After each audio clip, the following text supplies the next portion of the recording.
High above the rolling hills of Long Island stands a place that feels almost unreal. A castle built not for kings or queens, but for one of the most powerful men in American history. This is Oheka Castle, a monument to ambition, excess, and the dizzying heights of the Gilded Age. Constructed at a time when fortunes were made overnight and wealth was meant to be seen, Oheka was more than a home. It was a declaration. With towering stone walls, formal French gardens, and interiors designed to rival European royalty, this estate became the second largest private residence ever built in the United States. But behind the grandeur lies a dramatic story. A story of a financial titan who wanted to stand above society, literally and symbolically. A story of lavish parties, global influence, and unimaginable luxury, followed by decline, abandonment, and near destruction. Over the decades, Oheka Castle has been many things: a billionaire's dream, a fading relic, a military school, a forgotten ruin, and finally, one of the greatest mansion restorations in American history. Today, it stands reborn. But every stone, every corridor, and every garden terrace still whispers stories of power, downfall, and legacy. In this video, we're stepping inside Oheka Castle to uncover how this American château came to be, what it symbolized in its golden years, and why it remains one of the most extraordinary estates ever built. And before we begin, let me know in the comments where in the world you're watching from. Now let's step inside. Otto Hermann Kahn was not born into American wealth. He created it. When Oheka Castle began to rise above the hills of Long Island in 1914, it was not merely a residence taking shape, but the physical manifestation of a man's ambition, insecurity, taste, and desire. For recognition, Oheka was quite literally Otto Kahn's identity carved in stone. Born in Germany in 1867, Kahn immigrated to the United States as a teenager with little more than education and determination. He rose through the brutal, competitive world of finance to become a senior partner at Kuhn, Loeb & Co., one of the most powerful banking firms in the country. By the height of the Gilded Age, Kahn was among the wealthiest and most influential financiers in America, helping to fund railroads, infrastructure, and major industrial ventures that shaped the modern nation. But despite his wealth, Kahn never felt fully accepted by New York's old social elite. As a Jewish immigrant with a strong accent and European mannerisms, he often found himself excluded from traditional aristocratic circles. Rather than attempt to blend in, Kahn chose a different path. He would rise above them, both socially and physically. That decision is etched into the very location of Oheka Castle. Kahn chose the highest point on Long Island, ensuring his home would tower over the surrounding estates. From its elevated position, Oheka could be seen for miles, a deliberate statement of dominance and permanence. This was not accidental. Kahn wanted a home that declared his arrival, a structure that no one could ignore. The name itself, Oheka, is an acronym derived from Otto Hermann Kahn, an unmistakable signature stamped onto one of the grandest private homes ever built in America. Unlike many industrialists who named estates after pastoral fantasies or European places, Kahn placed himself directly into the title, making the castle inseparable from his legacy. Kahn's vision was heavily influenced by Europe. Having spent considerable time abroad, he admired the great French château and the aristocratic culture that surrounded them. Oheka was designed to evoke old-world nobility, not American frontier wealth. It was meant to feel established, timeless, and aristocratic, as if it had always belonged among royalty. Every detail of the estate reflected Kahn's personal tastes. He was a patron of the arts, an opera enthusiast, and a lover of culture. The castle's interiors were designed not just for living, but for performance. Grand staircases for dramatic entrances, massive halls for music and conversation, and formal spaces meant to impress diplomats, artists, and industrial titans alike. Yet beneath the elegance lay a deeper motivation: control. Oheka was engineered for efficiency and privacy. Hidden service corridors allowed staff to move unseen. The castle's thick walls, fireproof construction, and advanced engineering demonstrated Kahn's obsession with permanence and security.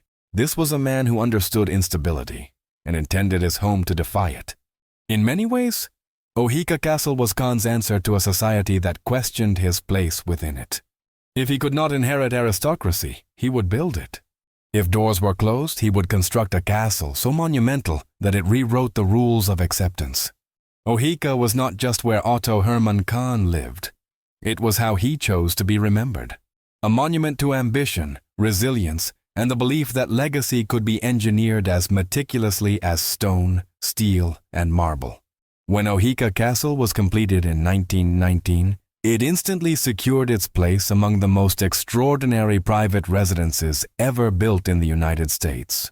At over 127,000 square feet, Oheka was, and remains, the second largest private home in America, surpassed only by the Biltmore Estate in North Carolina.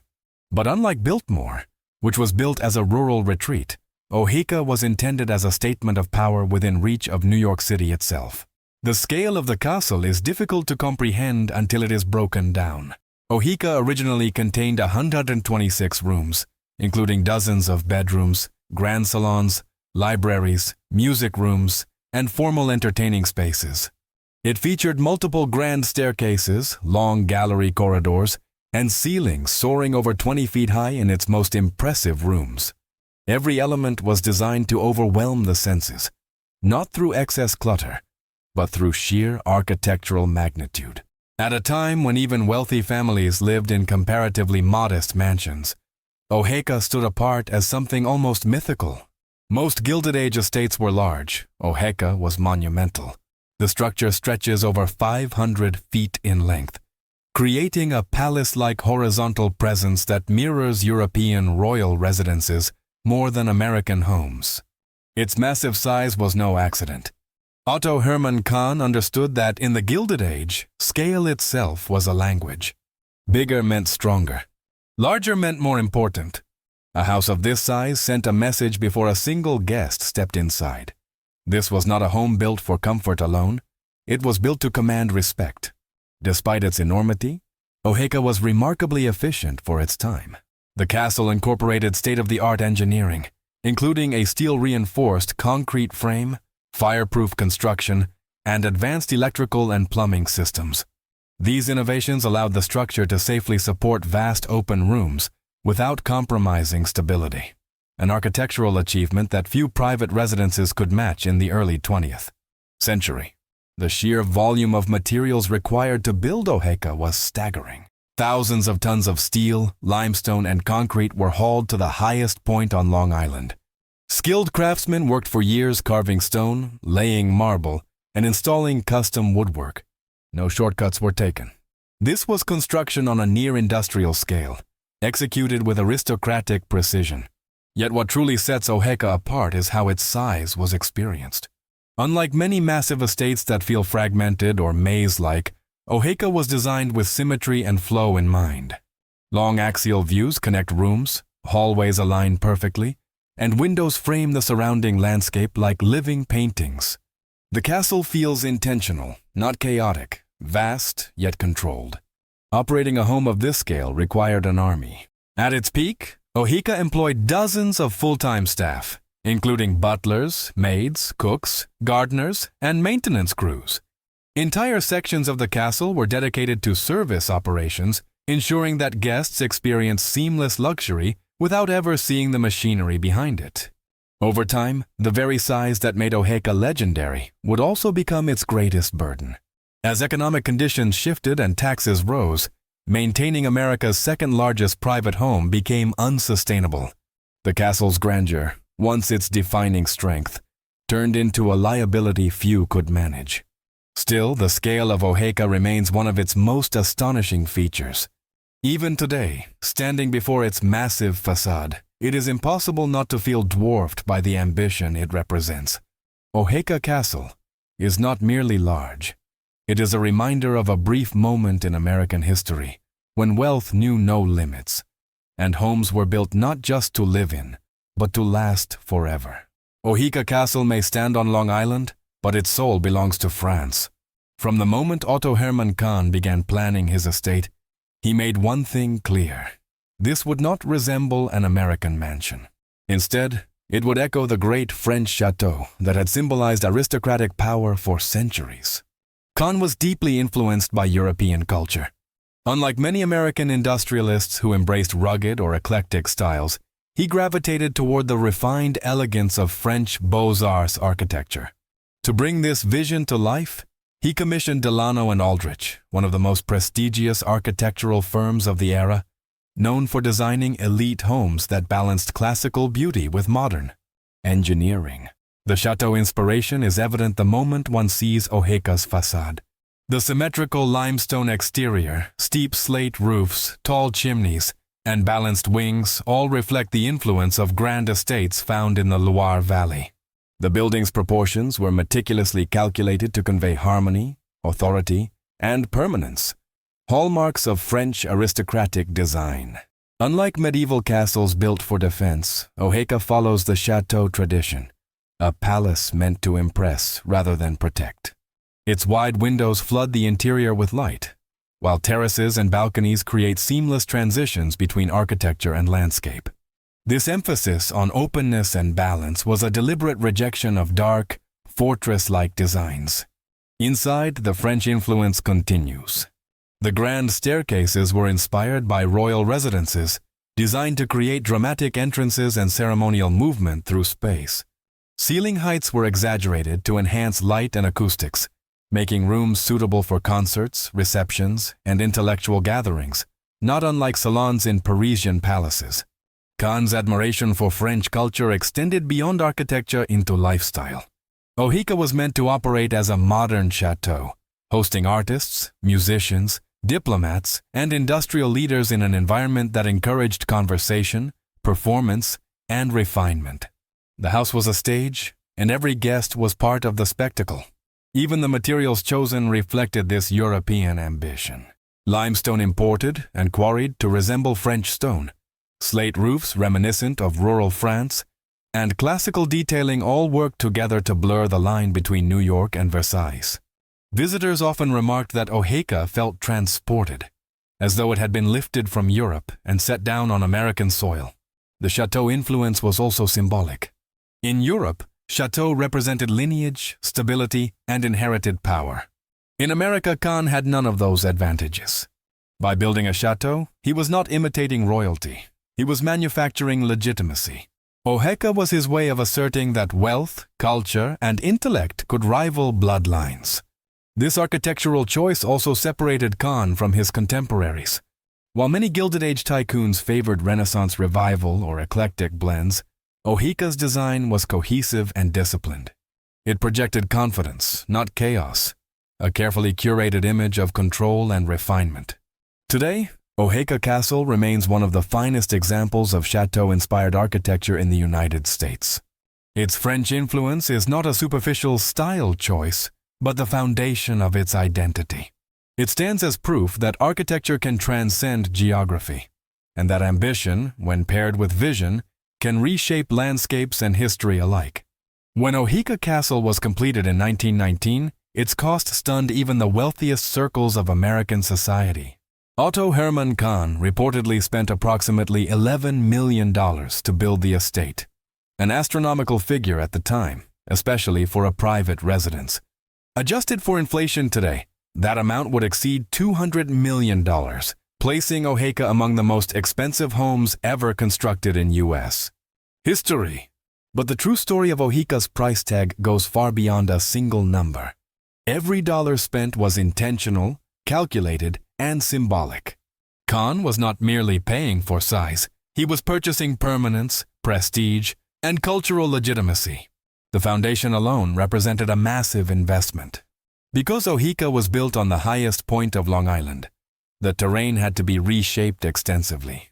Entire hillsides were regraded, reinforced, and engineered to support the immense weight of the structure. This was not decorative landscaping, it was industrial-scale earthwork. Construction materials further inflated the cost. Oheka was built using steel-reinforced concrete, an advanced and expensive method at the time, chosen for its fireproof qualities and structural strength. The exterior limestone was carefully selected to achieve the appearance of European stone. while the slate roofs were imported to meet Kahn's exacting standards.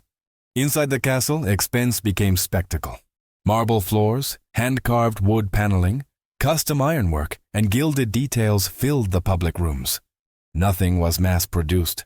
Each element was crafted specifically for Oheka, often by artisans brought in for their specialized skills. This level of customization dramatically increased costs. But for Kahn, uniqueness was non-negotiable. Utilities alone rivaled the budgets of smaller estates. Oheka featured modern electrical systems, advanced plumbing, elevators, and heating mechanisms that were rare even in commercial buildings of the era. These systems allowed the castle to function efficiently despite its enormous scale, but they required cutting-edge technology and constant maintenance. Labor was another major factor. Hundreds of workers were employed over several years, including architects, engineers, stonecutters, carpenters, decorators, and landscapers. Skilled labor commanded high wages, and Kahn insisted on precision rather than speed. Delays were tolerated, compromises were not. Even the gardens contributed significantly to the final cost. The formal French-style grounds required extensive planning, terracing, fountains, and ongoing care. Thousands of trees, shrubs, and flowers were planted to create symmetry and visual drama, transforming the surrounding land into a living extension of the château. What made Oheka's price tag especially remarkable was timing. Construction spanned World War I, a period of economic uncertainty, material shortages, and rising labor costs. While many projects stalled or scaled back, Kahn pressed forward. To pause or reduce ambition would have undermined the message the castle was meant to convey.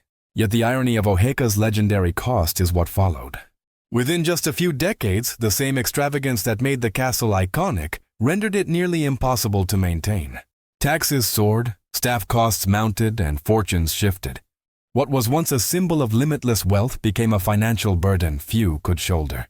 Today, Oheka's price tag stands as a testament to a unique moment in American history, when wealth was concentrated, ambition was unapologetic, and money was spent not only to enjoy life but to immortalize it. The castle's staggering cost was not excess for excess's sake. It was a declaration that some legacies were worth any price. Oheka Castle was not simply built on a hill. It was deliberately placed on the highest natural point of Long Island, a decision loaded with symbolism, strategy, and ego. For Otto Hermann Kahn, elevation was not just a matter of views. It was a declaration of dominance in a landscape crowded with wealth and ambition. At the turn of the 20th century, Long Island's North Shore was rapidly becoming known as the Gold Coast, home to America's most powerful families. Vanderbilt, Morgan, Guggenheim, and Whitney estates dotted the coastline, each competing in size, style, and prestige. Kahn understood this unspoken rivalry, and he intended to rise above it, literally. By selecting the highest point, Kahn ensured that Oheka would command attention from miles away. The castle's silhouette dominated the horizon, visible across the surrounding countryside. No matter how grand neighboring estates were, none could match Oheka's physical presence. Its position made it impossible to ignore. The elevated location also offered practical advantages. From its terraces and windows, Kahn could survey the landscape in every direction, gardens unfolding below, distant estates punctuating the horizon, and the Long Island Sound shimmering in the distance. These panoramic views reinforced the sense that Oheka was not part of the environment, but above it. Engineering such a massive structure at that height, however, presented immense challenges. The site required extensive excavation and reinforcement to support the castle's enormous weight. Hills were reshaped, foundations deepened, and drainage systems installed to prevent erosion. This was architecture imposed on nature, not adapted to it. Symbolically, elevation carried deep meaning. In European tradition, castles and palaces were often built on high ground to signify power, security, and authority. Kahn, well-versed in European history, borrowed this symbolism to strengthen Oheka's aristocratic identity. Height became heritage. There was also a psychological dimension. Kahn had spent much of his life climbing social and financial hierarchies. Building on the highest point of Long Island mirrored his personal ascent, from immigrant outsider to financial titan. The castle's location was in many ways autobiographical, yet the elevation came with consequences. The castle was exposed to harsh winds, seasonal weather extremes, and isolation. Winters were particularly unforgiving, and maintaining the property required constant effort. What appeared majestic from afar demanded relentless upkeep behind the scenes. Guests arriving at Oheka experienced the elevation as theater. Long, winding approaches emphasized ascent, building anticipation before the castle finally revealed itself. By the time visitors reached the entrance, they had already been psychologically prepared to be impressed. Over time, the symbolism of height would outlast Kahn himself. Even during periods of abandonment and decay, Oheka's elevated position made its deterioration painfully visible, a fallen giant looming over the landscape, impossible to forget. Today, the castle's location remains one of its defining features. Standing at Oheka's highest terrace, one feels the same sense of separation and authority Kahn intended over a century ago. It is a reminder that in the Gilded Age, power was not just accumulated. It was displayed from the highest ground available. If Oheka Castle's exterior was designed to impress the world, its interior was crafted to overwhelm it. Behind the limestone walls lay a world of refinement, extravagance, and artistic precision that rivaled the grandest palaces of Europe. Every room inside Oheka was designed not merely to function, but to perform. Guests entering the castle were immediately confronted with scale and opulence. Vast entrance halls opened into grand salons, framed by towering doorways and soaring ceilings. The floors were laid with imported marble, polished to reflect light and movement, creating an atmosphere of elegance from the very first step. Marble was one of the defining materials of Oheka's interior. Used extensively in public rooms, staircases, and corridors, it conveyed permanence and wealth. Columns, mantels, and balustrades were carved with classical motifs, reinforcing the château-inspired aesthetic. No two pieces were identical. Each was cut and shaped specifically for its location. Gold detailing added warmth and drama to the stone-heavy interiors. Gilded moldings, decorative accents, and subtle leafing highlighted architectural features without overwhelming them. The gold was not ostentatious, it was strategic, placed where light would catch it, creating a constant interplay between shadow and shine. Rare woods brought balance and intimacy to the castle's most formal spaces. Mahogany, walnut, and oak were used for wall paneling, doors, and built-in furnishings. These woods were often hand-carved, featuring intricate patterns inspired by classical and Renaissance designs. The craftsmanship was so precise that joints and seams were nearly invisible. One of the most remarkable aspects of Oheka's interior was its sense of cohesion. Despite the scale and variety of materials, the rooms flowed seamlessly into one another. Proportions were carefully calibrated, ensuring that no space felt out of place. Grandeur was consistent, controlled, and deliberate. Functionality was hidden beneath beauty. Behind the walls ran advanced electrical wiring, plumbing, and heating systems that allowed the castle to operate smoothly year-round. Elevators and service corridors ensured that staff could move efficiently without disrupting the guest experience. Luxury at Oheka was engineered. Music and sound played a significant role in the interior design. Rooms were proportioned to enhance acoustics, making them ideal for concerts and performances. Otto Hermann Kahn, a devoted patron of the arts, frequently hosted musicians and intellectuals, turning his home into a cultural salon as much as a residence. Private spaces, while still luxurious, were designed for comfort rather than spectacle. Bedrooms featured fine fabrics, elegant furnishings, and large windows overlooking the gardens. Even these more intimate rooms, however, reflected Kahn's uncompromising standards of quality. Over time, much of this interior splendor was lost. During periods of abandonment, marble was stripped, wood paneling removed, and decorative elements vandalized or sold. What had once been a carefully curated environment fell into ruin. Yet restoration efforts have brought much of Oheka's interior back to life. Today, visitors can once again experience the interplay of marble, gold, and wood that define the castle's golden years. Walking through its halls, one is reminded that Oheka was not just built to impress. It was designed to endure, even when its beauty was threatened by time itself. Oheka Castle was never meant to stand alone. Its architecture was only half the spectacle, the other half unfolded outdoors, across acres of meticulously designed formal gardens that transformed the surrounding hills into a living extension of the château itself. These gardens were not decorative afterthoughts. They were essential to Otto Hermann Kahn's vision of power, symmetry, and control. Inspired by the great garden traditions of France, particularly Versailles, Oheka's grounds were designed with strict geometry and balance. Terraces cascaded down from the castle in perfectly aligned layers, creating long, uninterrupted sightlines that emphasized order over nature's chaos. Every path, hedge, and fountain had a precise purpose. The gardens were laid out to reinforce hierarchy. The castle sat at the apex, while the grounds unfolded below it like a carefully choreographed performance. This downward progression mirrored European royal estates, where architecture ruled the landscape rather than adapting to it. From the upper terraces, Kahn could look out and see his vision literally imposed upon the land. Stone balustrades, staircases, and retaining walls framed the gardens, echoing the materials and proportions of the castle itself.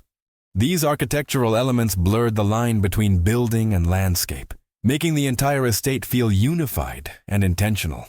Nothing was left to chance. Even the placement of trees followed a calculated design. Water played a central role in the garden's drama. Reflecting pools and fountains added movement and sound, bringing life to the rigid symmetry. The reflection of the castle in still water amplified its presence, creating visual echoes that doubled its perceived scale. In the Gilded Age, water features were a luxury. At Oheka, they were statements. Plant selection was equally deliberate.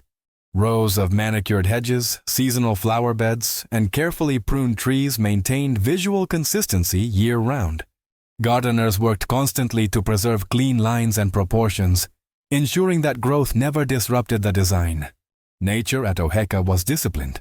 The gardens were also designed for performance and social life. Wide terraces accommodated large gatherings, garden parties, and outdoor concerts.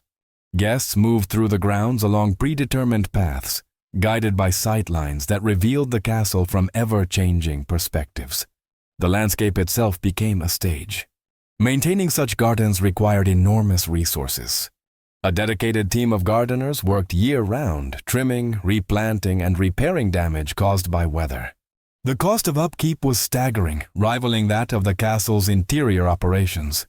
Like the house itself, the gardens reflected wealth that assumed permanence.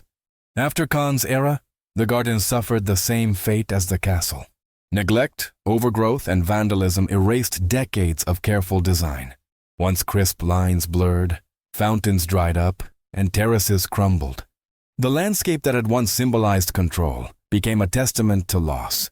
Restoration efforts in the late 20th century revived much of the garden's original grandeur. Using historic plans and photographs, designers re-established symmetry, rebuilt fountains, and reintroduced formal plantings. Today, the gardens once again reflect the disciplined elegance Kahn envisioned. Standing on Oheka's upper terrace today, it is impossible not to feel the power of the design. The gardens stretch outward in perfect balance, reinforcing the castle's dominance over the land. They remind us that at Oheka, beauty was never passive, it was commanded. At its height, Oheka Castle was not just a residence. It was a social theater where wealth, culture, and influence converged in spectacular fashion. Otto Hermann Kahn believed that true power was not only held, but displayed, and the parties hosted at Oheka became legendary expressions of Gilded Age excess. Entertaining at Oheka followed a precise ritual. Invitations were carefully curated, guest lists balanced between financial titans, artists, diplomats, and intellectuals. Kahn's gatherings were not casual affairs. They were calculated displays of refinement, designed to position him at the center of elite society. Guests arrived by carriage or automobile, ascending the long approach toward the illuminated castle. The journey itself was part of the experience, building anticipation before revealing the chateau-like facade glowing against the night sky. By the time visitors crossed the threshold, they were already immersed in spectacle. Inside, evenings unfolded across multiple grand rooms. Music drifted through the halls. often live performances by accomplished musicians. Kahn, a passionate patron of the arts and opera, frequently incorporated concerts and recitals into his events, transforming the castle into a cultural salon. Conversation, art, and performance intertwined seamlessly. Dining was a highlight. Lavish multi-course meals were prepared by professional chefs and served on fine china beneath towering ceilings and glittering light fixtures. Every detail, from table settings to floral arrangements, reinforced an atmosphere of cultivated luxury. These were meals designed to be remembered. The scale of entertaining was staggering. Dozens of staff worked behind the scenes to ensure flawless execution. Service corridors allowed servants to move unseen, maintaining the illusion of effortless elegance. Guests experienced indulgence without ever witnessing the labor that sustained it. Outdoor entertaining was equally grand. Garden parties spilled onto terraces overlooking the formal grounds, where fountains sparkled and paths were illuminated by lantern light. These events extended Oheka's influence beyond its walls, merging architecture and landscape into a single, immersive environment. Kahn's parties served a deeper purpose. As a Jewish immigrant navigating exclusion from traditional elite circles, he used culture and hospitality as tools of legitimacy. Oheka became a place where barriers softened, where shared admiration for art, music, and refinement allowed Kahn to redefine social acceptance on his own terms. Yet the brilliance of these gatherings was fleeting. The same extravagance that dazzled guests also symbolized an era nearing its end. As economic conditions shifted and public sentiment turned against excess, such displays of wealth began to feel out of step with the times. When Kahn left Oheka in the early 1930s, the music stopped. The halls that once echoed with laughter and applause fell silent, and the social world that had orbited the castle dissolved almost overnight. Today, imagining those grand evenings requires more than photographs.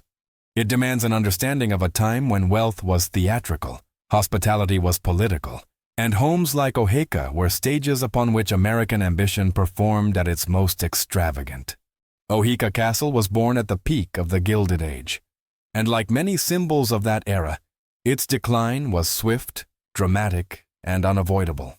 What had once represented limitless wealth and confidence became, within just a few decades, a reminder of how quickly fortunes and social values could change. The end of World War I marked a turning point. Public attitudes toward wealth shifted, and extravagant displays of luxury were increasingly viewed with skepticism. The roaring confidence that fueled Gilded Age estates began to erode, replaced by economic uncertainty and rising social tensions. For Otto Hermann Kahn, these changes were deeply personal. Although he remained wealthy, the financial landscape that had elevated him was transforming. Increased taxation, shifting markets, and growing scrutiny of financiers made maintaining an estate like Oheka not only expensive, but politically and socially uncomfortable. The onset of the Great Depression accelerated Oheka's fall. Operating costs for a castle of its scale were staggering. Staffing, heating, maintenance, and taxes mounted relentlessly. What had once been manageable became unsustainable, even for a man of Kahn's resources. By the early 1930s, Kahn made the painful decision to leave Oheka. The castle, once alive with music and conversation, stood largely empty. Without its owner's presence, the estate lost both its purpose and its protective influence. Soon after, Oheka changed hands and functions, but none could restore its former glory. The cultural environment that had justified its existence was gone. There was no longer a place for private palaces built on excess in a country grappling with economic hardship. Physical decline followed social decline. Without constant upkeep, weather and neglect began to take their toll. Roofs leaked, interiors deteriorated, and gardens lost their symmetry. The castle's grandeur, once its strength, now accelerated its decay. Perhaps most striking was how quickly public perception shifted. Oheka went from being admired to being viewed as an anachronism, a relic of a bygone age when wealth had been concentrated and unchecked. What once symbolized aspiration now evoked criticism. This fall from glory was not unique to Oheka. Across Long Island's Gold Coast, mansions were abandoned, sold, or demolished. The era that created them had ended, and few could adapt to the new reality. Yet even in decline, Oheka retained its presence. Empty and deteriorating, it still loomed over the landscape, an undeniable reminder of what had been and what had been lost. Its fall was not quiet, it was visible, monumental, and deeply symbolic. The story of Oheka's decline is not just about one castle or one man. It reflects a broader shift in American identity, from celebration of excess to reckoning with its consequences. And in that transformation, Oheka stood as one of the most dramatic casualties of the Gilded Age. After the departure of Otto Hermann Kahn, Oheka Castle entered one of the most unexpected chapters in its history, a transformation that perfectly illustrates how dramatically American society had changed. The palace built for art, music, and elite entertaining would soon echo not with opera, but with marching feet and military commands. In the years following Kahn's exit, maintaining Oheka as a private residence proved impossible. Its size, cost, and symbolic excess no longer fit the realities of the post-Gilded Age world. As a result, the castle was repurposed, marking a sharp break from its original identity.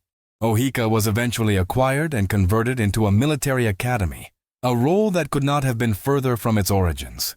Where diplomats once gathered beneath chandeliers, students now trained under strict discipline. Grand salons became classrooms. Lavish rooms designed for leisure were stripped of ornamentation to serve functional needs. This transformation reflected a broader national shift. The United States, emerging from economic hardship and global conflict, increasingly valued practicality, discipline, and order over aristocratic display. Oheka's new role aligned with a country redefining itself. Architecturally, the castle proved surprisingly adaptable. Its vast rooms, strong construction, and efficient layout allowed it to be subdivided and reused. The same engineering that once supported grandeur now supported institutional life. Thick walls, long corridors, and fireproof construction made it ideal for large-scale occupancy. Yet this adaptation came at a cost. Many original interior details were removed or damaged during renovations. Decorative elements were considered unnecessary or impractical. Marble, woodwork, and fine finishes were covered, altered, or discarded in favor of durability and efficiency.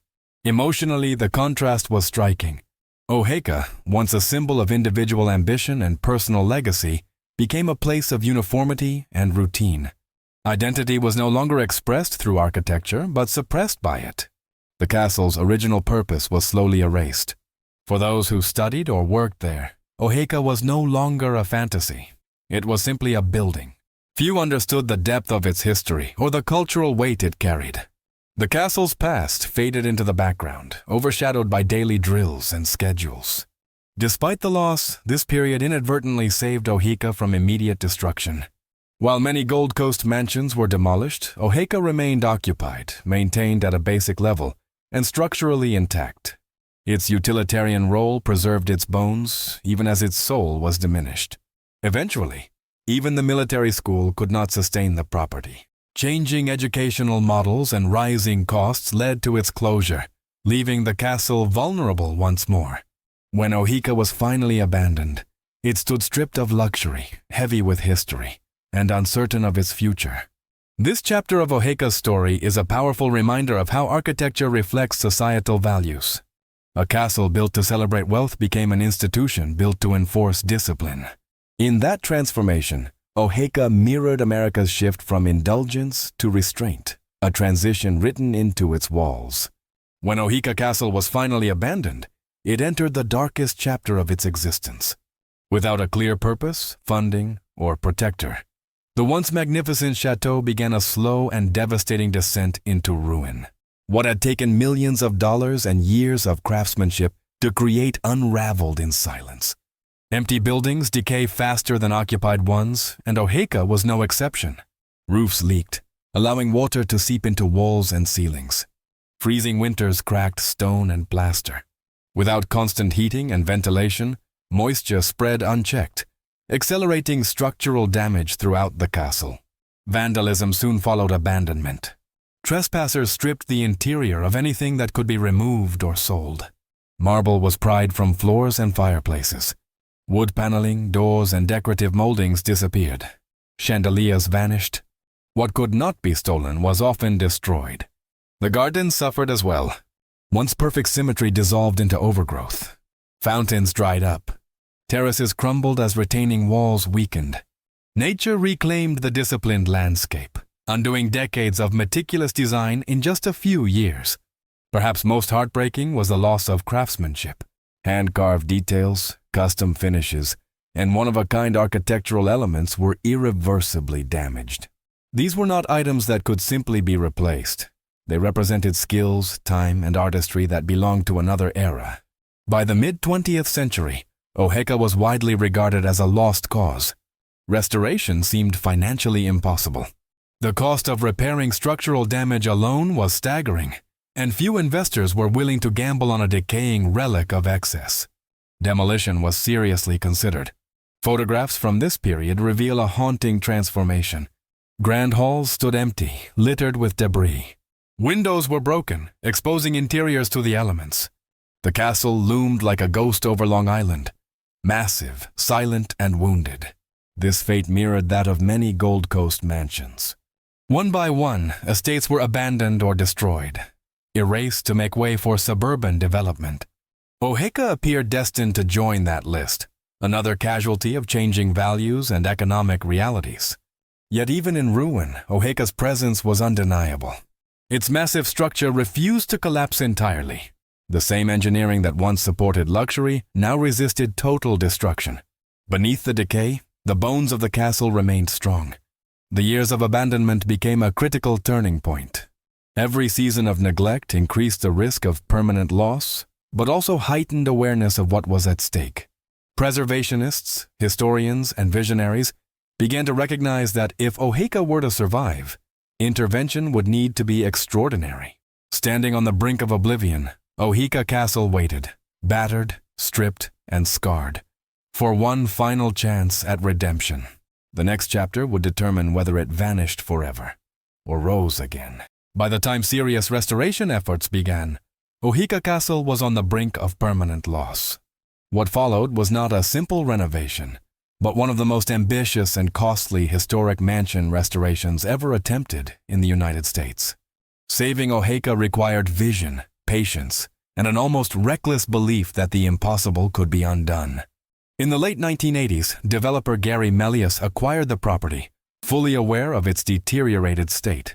The castle was structurally compromised, stripped of ornamentation, and surrounded by neglected grounds. Many experts doubted it could be saved. Melius, however, saw beyond the decay. He saw potential. The restoration was massive in scope. Roofs were rebuilt. Structural systems were reinforced. Windows were repaired or recreated. Electrical, plumbing, and heating systems were completely replaced to meet modern standards, while preserving historical integrity. This alone required years of work. One of the greatest challenges was authenticity. Much of Oheka's original interior detailing had been lost forever. Restoration teams relied on archival photographs, blueprints, and historical records to reconstruct what had once existed. Craftsmen recreated moldings, paneling, and finishes by hand, often using traditional methods no longer common. The gardens, too, required resurrection. Formal terraces were rebuilt stone by stone. Fountains were restored. Symmetry was reestablished using historical layouts. Thousands of trees and plants were introduced to revive the estate's original grandeur. Financially, the project was staggering. The restoration is estimated to have cost tens of millions of dollars, making it one of the most expensive privately funded preservation efforts in American history. There was no guarantee of return, only the belief that Oheka deserved to survive. What made this restoration exceptional was its balance between preservation and reinvention. Rather than freezing Oheka in time, the project gave it a new purpose. The castle was transformed into a luxury hotel and event venue, ensuring that it could generate revenue to sustain itself long-term. This adaptive reuse was critical. Many restored mansions fail because they lack economic viability. Oheka's new role allowed guests to experience its grandeur while funding ongoing maintenance and preservation. The success of the restoration reshaped perceptions of historic estates. Oheka became proof that even severely damaged landmarks could be saved, not as museums alone, but as living spaces integrated into modern life. Today, walking through Oheka Castle feels almost miraculous. The scars of abandonment have been erased, yet the weight of history remains. The restoration did more than repair a building. It resurrected a symbol of American ambition and resilience. Oheka's revival stands as a testament to what preservation can achieve when vision meets commitment. It reminds us that even the grandest ruins can rise again, if someone dares to believe they should. Oheka Castle's survival did not depend on nostalgia alone. It depended on reinvention. After its extensive restoration, the estate entered a new era, transforming from a private residence into a luxury hotel and world-renowned wedding venue. This shift ensured that the castle would not only be admired, but actively lived in once again. As a hotel, Oheka offers guests something rare: the chance to sleep inside a genuine Gilded Age château. The former bedrooms and private spaces were converted into elegant guest suites, each designed to reflect the castle's historic character while providing modern comfort. Original proportions were preserved, allowing visitors to experience the scale and atmosphere intended by Otto Hermann Kahn. Weddings quickly became central to Oheka's identity. The castle's dramatic facade, formal gardens, and grand interiors created a setting unmatched by modern venues. Couples could exchange vows on terraced gardens inspired by Versailles, host receptions beneath soaring ceilings, and capture photographs framed by architectural grandeur. This new role returned life to the estate. Music, celebration, and gathering once again filled spaces that had stood silent for decades. In many ways, Oheka resumed its original purpose, hosting memorable events, though now for a broader public rather than an exclusive elite. Operating the castle as a venue also required careful balance. Modern infrastructure had to coexist with historic preservation. Climate control, accessibility, and safety systems were discreetly integrated to protect both guests and the structure itself. Every update was designed to be reversible and respectful of the original architecture. Economically, this model proved vital. Revenue from accommodations and events funds continuous maintenance, ensuring that Oheka does not fall back into neglect. Preservation is no longer an act of rescue. It is an ongoing process supported by daily use. There is also symbolism in this transformation. A home once built to assert individual power is now shared by thousands of visitors each year. What was once exclusive has become accessible, redefining Oheka's legacy for the modern era. For many guests, staying or celebrating at Oheka is an emotional experience. The setting elevates ordinary moments into something timeless. The castle's history adds depth to each event, reminding visitors that they are participating in a story over a century old. Critics have occasionally questioned whether commercial use diminishes historical integrity. Yet without adaptation, Oheka would likely have been lost entirely. Its current role ensures relevance, a crucial factor in long-term preservation. Today, Oheka Castle thrives not as a static monument, but as a living landmark. Its halls once again echo with footsteps, laughter, and music. The estate's ability to evolve without forgetting its past stands as one of the most successful examples of adaptive reuse in American architectural history. Long after the Gilded Age faded, Oheka Castle found a new kind of spotlight, one powered not by financiers and aristocrats, but by Hollywood, pop culture, and mass media. Its dramatic architecture, manicured gardens, and timeless elegance made it irresistible to filmmakers, photographers, and artists searching for visual grandeur. Oheka's chateau-style design gives it a rare versatility on screen. With the right framing, it can pass as a European palace, a royal estate, or an old-world fortress, all without leaving New York. This adaptability has made it one of the most filmed historic estates in the United States. Perhaps its most famous pop culture appearance came through music videos, where Oheka's imagery reached millions worldwide. The castle's association with luxury, romance, and power made it a perfect backdrop for artists seeking visual symbolism. In these productions, Oheka became shorthand for wealth and grandeur, a modern echo of its original purpose. Film and television crews are drawn to the estate not only for its looks, but for its scale. Long corridors, grand staircases, and symmetrical gardens allow for sweeping shots that feel cinematic even before editing begins. Directors can create instant atmosphere simply by opening on Oheka's facade. Photo shoots have played an equally important role in cementing Oheka's modern identity. Fashion editorials, bridal spreads, and luxury branding campaigns regularly use the castle as a backdrop. Its architecture elevates images, lending them a sense of drama and timelessness that few locations can match.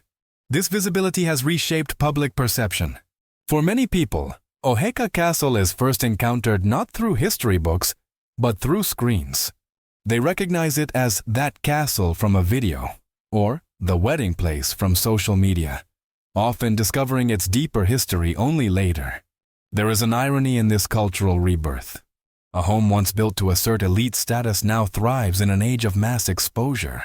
Where exclusivity once defined Oheka, visibility now sustains it. The castle's image circulates globally, far beyond the social reach Otto Hermann Kahn could have imagined.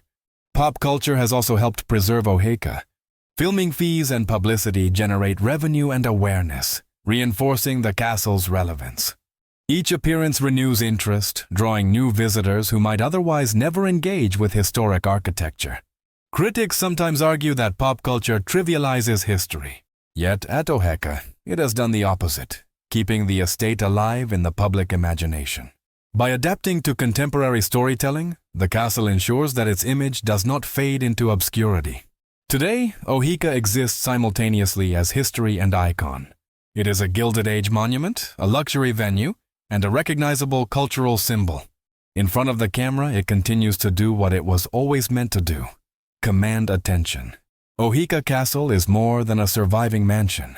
It is a monument to a moment in American history when wealth was unapologetic, ambition was monumental, and success was meant to be seen.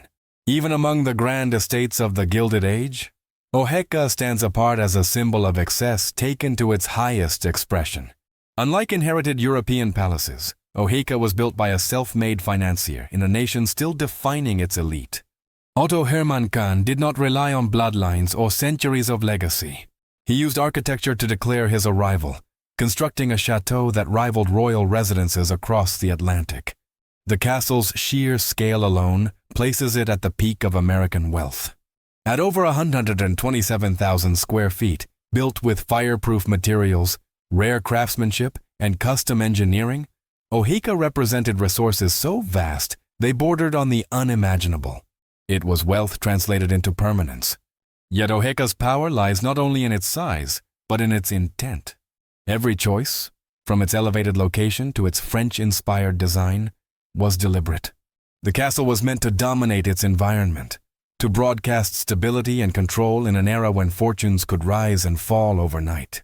What makes Oheka especially compelling is how briefly this level of excess existed. Within a single generation, the world that produced it vanished. Taxes, economic collapse, and cultural shifts rendered such displays obsolete. Oheka became a relic almost as soon as it was completed. That rapid transformation elevates its meaning. Oheka captures a fleeting peak, the highest point of America's concentration of private wealth. It is a snapshot of confidence before restraint, of ambition before reckoning. The castle's survival enhances its symbolism. Many estates like it were demolished, forgotten, or subdivided. Oheka endured abandonment, vandalism, and near destruction. Yet it remains. Its continued presence gives physical form to a chapter of history that might otherwise feel abstract. Today, Oheka's restored grandeur invites reflection. Visitors walk its halls not as subjects of wealth, but as witnesses to it. The castle no longer excludes, it educates. It shows what was possible when money, ego, and vision aligned without limits. In a modern world that values efficiency over extravagance, Oheka feels almost surreal. It reminds us of a time when success demanded monuments, when wealth aspired to immortality. Ultimately, Oheka Castle represents the peak of American wealth, not because it still dominates society, but because it reveals how far that era has passed. It stands as both achievement and caution, brilliance and excess, ambition and consequence, all carved into stone at the highest point of Long Island.